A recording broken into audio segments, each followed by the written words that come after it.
Today we're tackling something, well, pretty ambitious, taking a deep dive into ṛtam, or Ritam. It's this incredibly ancient Sanskrit concept of cosmic order. And we're going to see how it stacks up against, modern self-help, neuroscience, even quantum ideas. Right. We've got sources ranging from the actual Vedas to current research. Exactly. Yeah. And we're asking, is there some kind of universal blueprint? And if there is, how do we actually sync up with it? Yeah, that's the core mission today, to look at ṛtam not just as history, but as something active, alive almost. Okay. We want to distill how this idea of universal truth supposedly governs, well, everything, natural cycles, ethics, and crucially, how it might be the original foundation for things like the law of attraction or manifestation. The key to alignment, basically. And that's the goal, finding that key. So let's start simple. If I just say the word ṛtam, what does it actually mean? Let's nail that down. Okay. At its heart, ṛtam means cosmic order or universal truth. Sometimes it's translated as that which is rightly fixed or moves. Rightly fixed. Oh. So, okay. Think of it as the inherent intelligence behind the universe, the sacred logic ensuring things work predictably and justly. And this isn't a recent idea. We're talking really ancient. Oh, fundamentally ancient. It's all over the Rig Veda, invoked constantly as the reason nature unfolds lawfully, why the sun rises, tides turn, seasons cycle. That's still working. I see. What's really fascinating, though, is how early they linked this cosmic order to, well, us, to human behavior. Also. The Atharva Veda calls it the divine order, sure, but it ties it directly to morality. The idea was, if the cosmos follows ṛtam, then humans need to follow their own inner truth, their dharma, to stay in harmony. It's like a universal rhythm. And being out of sync isn't just a personal issue, it's cosmic static. Exactly. Cosmic dissonance. That's a good way to put it. And when you look at it that way, the connection to modern manifestation ideas just jumps out. Oh, okay. Here we go. ṛtam is basically the original Vedic blueprint for the law of attraction. So the idea that aligning your inner world, your intentions, with this true sacred order lets you, co-create reality.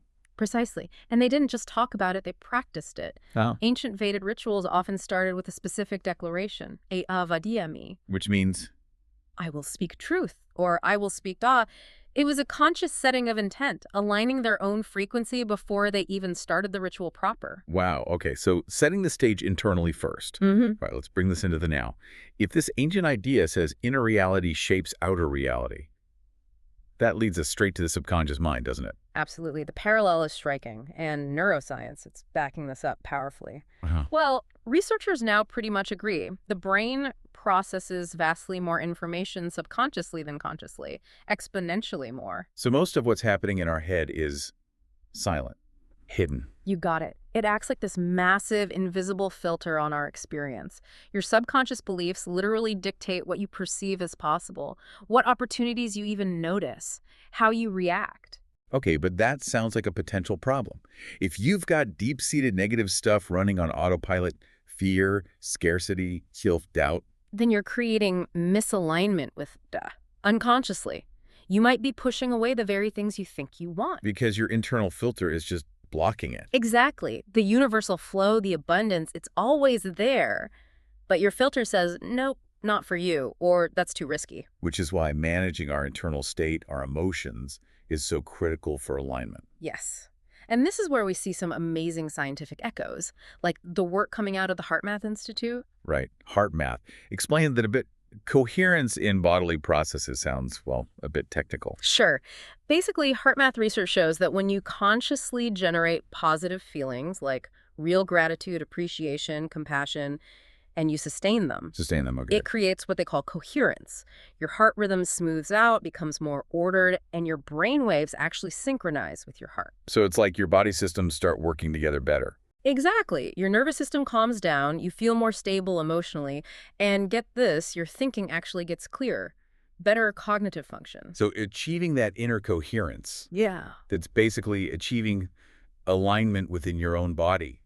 Tuning yourself. That's a perfect way to put it. Tuning your personal instrument to the universe's frequency. Okay, that makes sense. And it opens the door to even deeper stuff, like potential quantum links. Quantum, how does that fit in? Well, some researchers are exploring whether quantum processes like entanglement might be involved in how our brains even generate consciousness.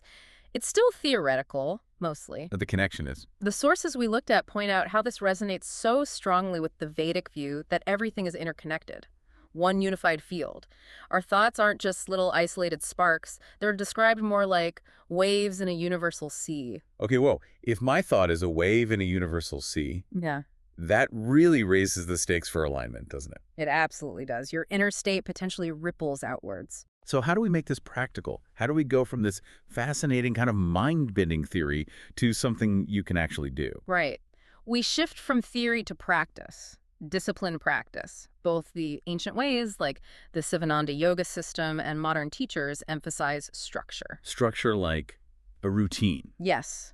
First step, setting the scene, creating a specific time and a quiet space for your practice. And the timing matters, you mentioned. Very much. The recommendation is often dawn or dusk, those transition times. Right. Then. Because nature itself is balancing light and dark. It's thought to help sync your personal rhythm with that larger cosmic rhythm of utta, aligning with the natural flow. Makes sense. And the physical posture, sitting straight, facing a certain way. Yeah, the advice is typically to sit straight back, neck, head aligned, often facing north or east. This is believed to help the flow of prana, or life energy. Prana. Oh. Then, once you're settled, the core work begins. The mindset practice. This could be mantra meditation, maybe repeating Ṛtam or another sacred phrase.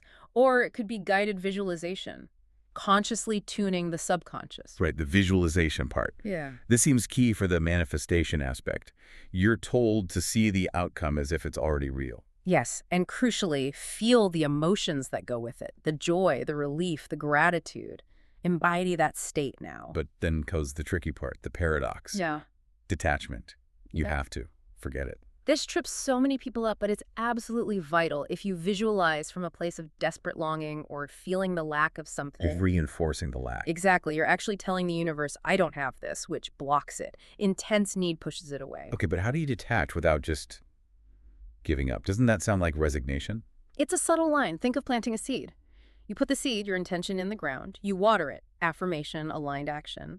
But then you have to trust nature, Tata, to handle the growth. You don't dig it up every day to check. Precisely. That kills it.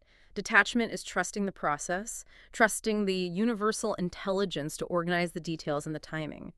Resignation is losing faith in the seed itself. You remove the anxious attachment to the how and when. Got it. Trusting the system, like ordering something online and trusting it'll arrive, not constantly refreshing the tracking. That's a great analogy. And for that trust to really work, consistency is everything. With affirmations, you mean? Yes. They need to be regular and always in the present tense.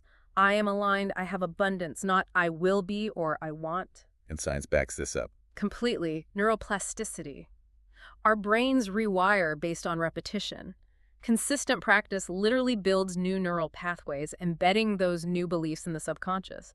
You're retraining your brain to see the order that's already there. Okay, so let's look at the bigger picture again. We have ṛtam, the fundamental law, the cosmic order, Right. then dharma, that's living according to that law, your right path or duty. Your unique way of aligning with ṛtam. And karma is the result, the cause and effect. Exactly. It's the natural consequence. So if you're manifesting things in alignment with acting from truth, order, contributing positively, you naturally generate good karma. It flows from that alignment. It provides a whole framework. And you see people who seem to embody this, even if they don't use the Sanskrit terms. Oh, definitely. There are some famous examples. Like Jim Carrey. Yeah. That story about the check. It's almost a textbook case, isn't it?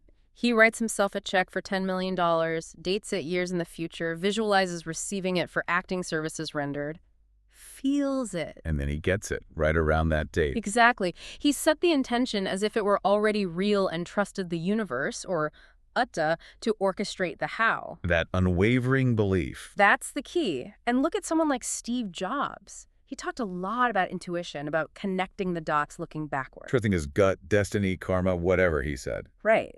That reflects a deep trust in some underlying order. A belief that things will make sense eventually, even if the path isn't clear right now. That's trusting ṛtam.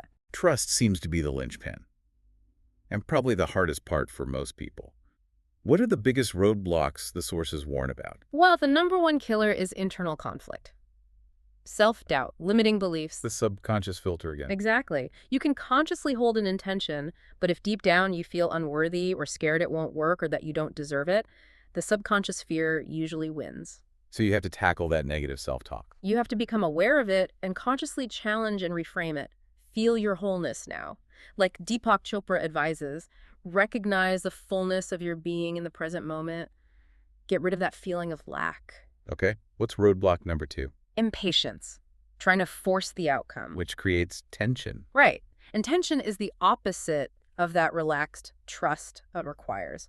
Remember the seed analogy. You water it, trust the process. You don't keep digging it up frantically. Practice radical trust. Makes sense. And the third? Just lack of discipline, lack of consistency. Doing it only when things go wrong. Yeah, trying to fix the ship in the middle of the storm instead of doing the daily maintenance. Consistent inner work, even just 10, 15 minutes a day, is what strengthens that alignment. It rewires the brain over time. And if fear or stress pops up during the day? Use that heart math technique we talked about. Pause. Breathe slowly, focusing on your heart area. Actively recall a feeling of genuine gratitude or appreciation. Just doing that can shift your body's state remarkably quickly, back towards coherence, back towards ṛtam. So pulling it all together, what's the big takeaway? It really feels like modern science, neuroscience, maybe even hints from quantum physics. It's starting to validate what ancient mystics knew intuitively for millennia. Which is? That the universe isn't just random stuff happening. It operates as this unified field of energy and information. Call it ṛtam, call it Brahman, call it the quantum field. The name doesn't matter as much as the principle. And by aligning ourselves, our thoughts, emotions, subconscious beliefs with this field, we shift from being passive victims of circumstance to active co-creators. We start operating in harmony with the fundamental nature of reality. That's a powerful shift. And it really expands the scope beyond just getting what you want. Which brings us to a final thought for you, the listener. Consider this. Heart math research suggests the heart electromagnetic field extends out from the body.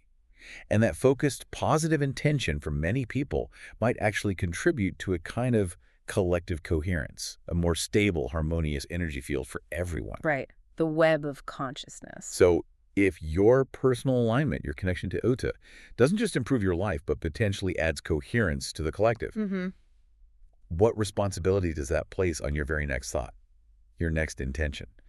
ṛtam suddenly isn't just personal, it's potentially planetary, something to really reflect on.